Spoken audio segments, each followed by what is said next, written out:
ભાઈ આવી ગયો છે ન્યૂઝ રૂમમાં આજે જુઓ રામભાઈ છે ફ્રેમ બનાવે છે દીપિકાનું ન્યૂઝ બુલેટિન છે ભાઈ ન્યૂઝમાં તમે જોયું હશે કે દરેક એક સ્ટોરીની પાછળ એક વોઇસ હોય છે અને ટીમ સાથે આવી ગયા અમે બહાર ચા પાણી કરવા માટે કુર્તો એ રીતે પહેરાય જાણે કોઈ પેલા વિદ્યાર્થીને મારી લેસન કરાવ્યું હોય ને અને તમે પણ વરસાદમાં ખૂબ સારી રીતે પલળ્યા નહીં હો પણ ભીંજાયા હશો ભાઈ ન્યૂઝમાં તમે જોયું હશે કે દરેક એક સ્ટોરીની પાછળ એક વોઇસ હોય છે મતલબ કહાની જ્યારે ટીવી પર ચાલતી હોય તો બેકગ્રાઉન્ડમાં એક વોઇસ ચાલતો હોય છે તો એ વોઇસ કેવી રીતે રેકોર્ડ થાય અમે અમારી ભાષામાં એને વોઇસ ઓવર કહીએ છીએ અને આ છે અમારો વોઇસ ઓવર સ્ટુડિયો જ્યાંથી અમે અલગ અલગ પ્રકારના વોઇસીસ અહીંયા રેકોર્ડ કરીએ છીએ ક્રાઇમની સ્ટોરી હોય તો ક્રાઇમ જેવો વોઇસ ઓવર હોય, કોઈ સોફ્ટ સ્ટોરી હોય તો એ પ્રમાણે હોય અને ભક્તિની સ્ટોરી હોય તો એ પ્રમાણેનો થોડોક સ્પિરિચ્યુઅલ વોઇસ ઓવર હોય. અત્યારે હું એક ભક્તિનો વોઇસ ઓવર કરી રહ્યો છું તો હું તમને ડેમો બતાવું કે કેવી રીતે હોય.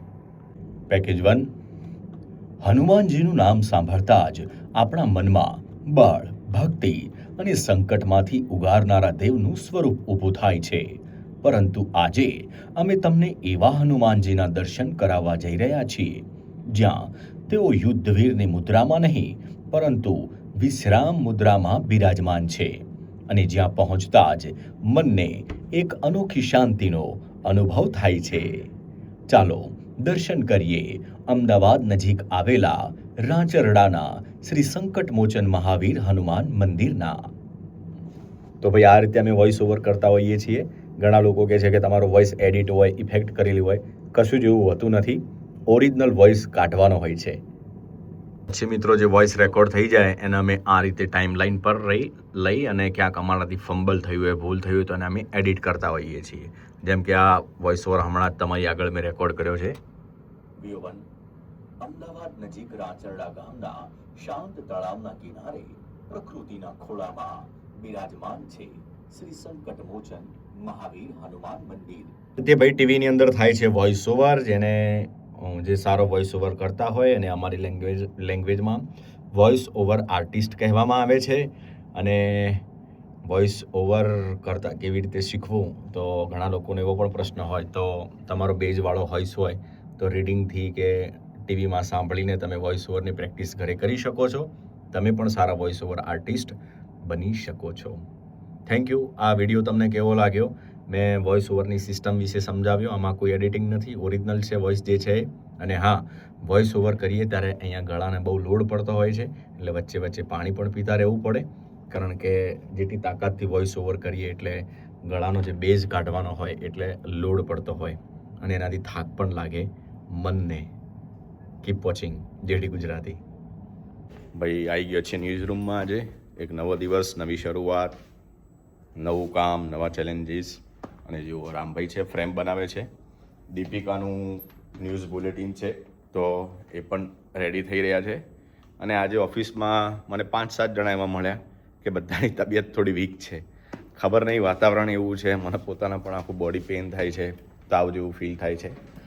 પણ મગજ ઉપર નહીં લઈએ આપણે એને, કારણ કે રથયાત્રા છે તો અમારે પ્રોમો શૂટ કરવા માટે આજે જવાનું છે.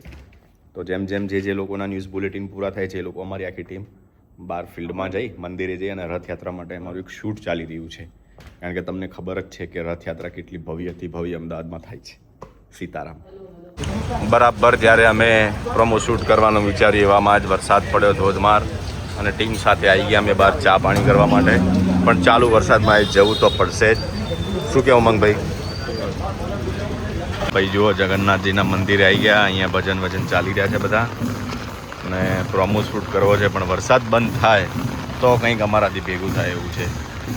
ભાઈ અહીંયાથી મનીષભાઈ એવું નક્કી કર્યું કે આપણે મંદિરના અંદર કંઈક સારી ફ્રેમ બનાવીએ છીએ. અત્યારે કુર્તો એ રીતે પહેરાયો જાણે કોઈ પેલા વિદ્યાર્થીને મારી લેસન કરાવ્યું હોય એ રીતે કુર્તો પહેરાયો છે. Just four 5 minute. સારું રેકોર્ડિંગ તો પતી ગયો. વારો છે કુમારનો. ને મનીષભાઈ બહુ સારી ફ્રેમ બનાવી, બહુ સરસ રેકોર્ડિંગ કર્યું. આ તબિયત થોડી વીક છે દોસ્તો. હમણાં નાસ્તો કરું, દવા કરું, એમ કરતાં સાચું કહું વાગી ગયા 2:30. હવે ફાઇનલી કંઈક ખાવું પડશે અને દવા લેવી પડશે. ચાલો. હજુ છે ને કુમાર છે, એમની એક એન્કર લિંક રેકોર્ડ કરવાની હતી, પણ કુમારમાં થયું એવું કે એકવાર કરી તો એ દુપટ્ટો ભૂલી ગયા, બીજી વાર કરી તો માઇક ભૂલી ગયા. પછી પલળતા અહીંયા આવ્યા, માઇક લીધું. સચિનભાઈનો ટર્ન છે, પછી ઉમંગ. આપણું પતી ગયું છે. તો કલાકથી રાહ જોઈએ છીએ ભાઈ, ઊભા રહેવાતું નથી. એક જ અમ્બ્રેલાની નીચે 4 જણા ઊભા છે અને અમે કરી છે ઓલા ઉબેર બુક અને ચાલી રહ્યો છે વરસાદ. આ વરસાદમાં ઓલા ઉબેર ક્યારે આવશે? સોરી, આપણે ઓલા ઉબેર નહીં, આપણે કહીએ કે ભારત ટેક્સી. ભારત ટેક્સી ક્યારે આવશે? આપણે એને પ્રમોટ કરીએ, આપણી ઇન્ડિયાની છે એટલે. આ જગન્નાથજીનું મંદિર છે. ભૂલ તો થાય ઉમંગ સાહેબ, થોડું કચોરું થાય, માવતર કમાવતર ના થાય. આ તો કરતો સાચેમાં ભારત ટેક્સી બુક કરી છે અમે. ફાઇનલી ઓફિસ તો આવી ગયો દોસ્તો. હાકી ગયા 3:30 પોણા 4. ભાણાને મળ્યો, ભાણાને પણ જમવાનું બાકી હતું. 2 જણા નાસ્તો કરી લઈએ. સેમ મારા જેવી કન્ડિશન એની છે, એને પણ તાવ ને બધું છે, મને પણ છે. ફટાફટ હવે જવું પડશે. આ અમારી જે હેડ ઓફિસ છે એના બહારનો નજારો છે. બહાર સરસ મજાનું ગણપતિ દાદાનું મંદિર છે દોસ્તો. આ અમારો મેઇન સ્ટુડિયો છે, જેની એન્ટ્રી બધાને અહીંયાથી અલાઉડ નથી. ઓટોમેટિક લોકડવાળા ગેટ છે બધા. અમારા એમ્પ્લોઈઝ આવી શકે અંદર. બહારના કોઈ વ્યક્તિને આવો હોય તો તમારા એમ્પ્લોયીને ડોર ખોલે તો જ એન્ટ્રી કરી શકે. આમ તો ગુજરાતમાં બધી જગ્યાએ થોડો વરસાદ તો છે જ, પણ આઈ હોપ કે તમારે ત્યાં પણ સારો એવો વરસાદ હશે અને તમે પણ વરસાદમાં ખૂબ સારી રીતે પલળ્યા નહીં હો, પણ ભીંજાયા હશો. સીતારામ. ગમે તો સૌને કહેજો, ન ગમે તો મને કહેજો. જય શ્રી કૃષ્ણ.